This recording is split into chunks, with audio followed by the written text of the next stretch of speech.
How to start a baby college fund. In some countries, college tuition fees are quite costly, and the burden for covering these costs often falls upon the parents of the student.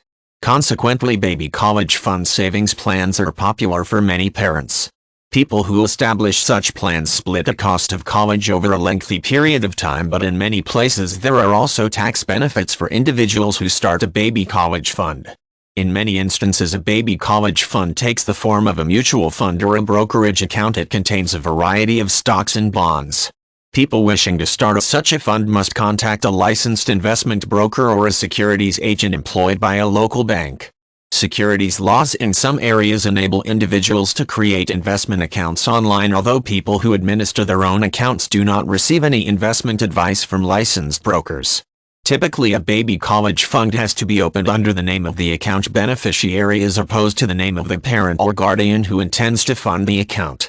Conventional bank products such as certificates of deposit of relatively low interest rates and over periods of a decade or more, CDs, and other types of fixed interest accounts are sometimes outpaced by inflation.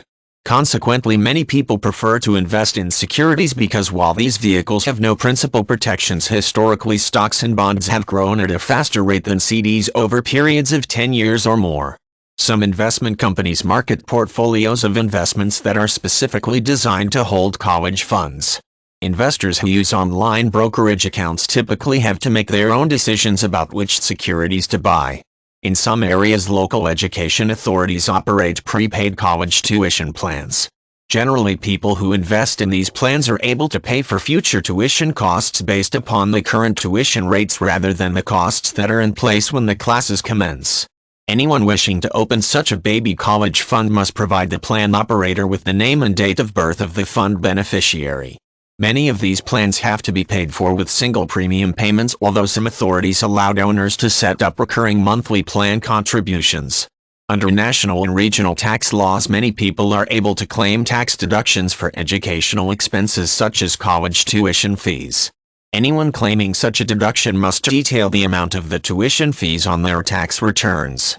In many instances, parents and guardians can claim tax deductions, but extended family members and other donors are not eligible to claim such deductions.